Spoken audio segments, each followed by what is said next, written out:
morning, I have the joy of introducing Father Arthur Mastrolia, and I am the Alumni Coordinator for Divine Mercy University, and we're going to talk to Father about his journey at Divine Mercy University. So, Father, tell us what you're doing now with your degree, and what are some of the things you've done that you felt like made some major changes? Well, thank you, Michelle, for having me here today. It's wonderful to be at the National Eucharistic Congress, and that Divine Mercy University has a presence here, because what we're doing at the university is so integral to faith development in our parishes. And that's why I first enrolled in the master's degree program, the online master's program in psychology, because I was convinced that it would be of immense value and use in a parish setting as a pastor. I'm the pastor of a large parish in the Archdiocese of New York, and a lot of our attention is on our families with young children. And one of the things that has kind of plagued me all throughout 37 years of priesthood was baptismal catechesis. You know, when new parents make that kind of first contact with the parish that perhaps they haven't made since they were married. And so that is so important. So I thought that Divine Mercy's emphasis on child psychological development would be useful. And so that's why I enrolled, went through the program, which was very challenging, and then graduated in 2017. Wonderful. So the other question that I would have is, I know you did something very special with that feelings about baptism. Tell me a little bit about your capstone and why you wrote it and how it's been used in your pastoral career. Well, my capstone project was on the development of a baptismal catechesis for new parents. And the catechesis itself is structured within the context of a cognitive developmental approach.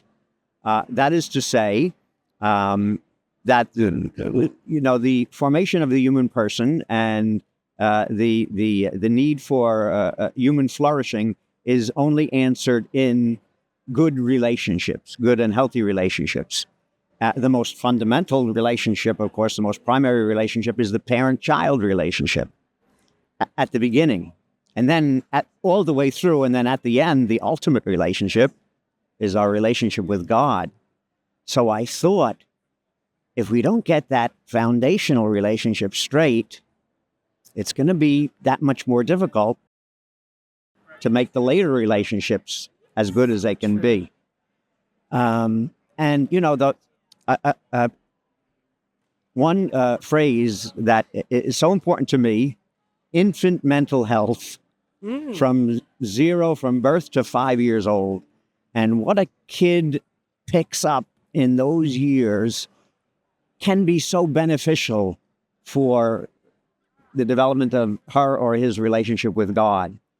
Very good point. And if the extent to which the child sees the parent praying or not praying could mean everything. Now, that's not to say that for children who suffer poor infant mental health development, and there's plenty of that, that's not to say that things can't change, because the church is reaching out to people all along the age spectrum. But if we could get those early years right, how much better would it be all throughout? Absolutely. That sense of values. So we do baptismal catechesis every 2 weeks. Okay. And we limit it to 6 parents. We have a priest, a deacon, or a theological presenter on the sacrament of baptism. We have a couple with children who are active in the parish, who talk about their connection with the parish and their children's faith development. And we have another person on the team who's like the welcome person. And it all plays out over the course of about an hour and a half. And the young couples go away loving the openness of it all, because we ask them to tell us their story too. I have a feeling that's made a difference in a lot of families' lives. That's the difference, yeah. But you know what, Michelle? Idea. But what we're working on now is the follow-up, because they praise the program, but then we've got to keep them on the hook, We've got to reel them in. So we're working on that now, Next too. stages, right? Next stage. Stages. My final question is to kind of share, if you would, there's a lot of bridges between science, religion, healthcare, pastoral care, mental health. How have you found that by that tough degree that you took in master's in psychology has helped you integrate all those areas, Father? Well, in religious ministry, in service to the people of God, the integration of psychological professionalism and religious professionalism, or ministry to the mind and ministry to the spirit, is inseparable. So, one cannot be a good spiritual director without having a good insight into the workings of the mind, because the mind comes first and then grace builds on it. So, Michele, I think the connection is inseparable.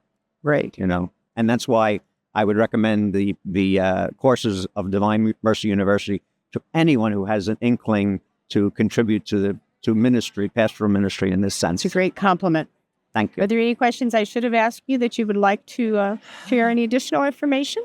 No, I think that's good. I just encourage people who are at all interested to follow up on it and to keep reading. There's a lot of good stuff out there. If you're not taking a course toward a degree program, there's a lot of good stuff to read. And pastors of souls have to do that. Well, thank you so much, Father, for your gift of time. Thank you, Michele. And thank you for all you do. You bet. Okay.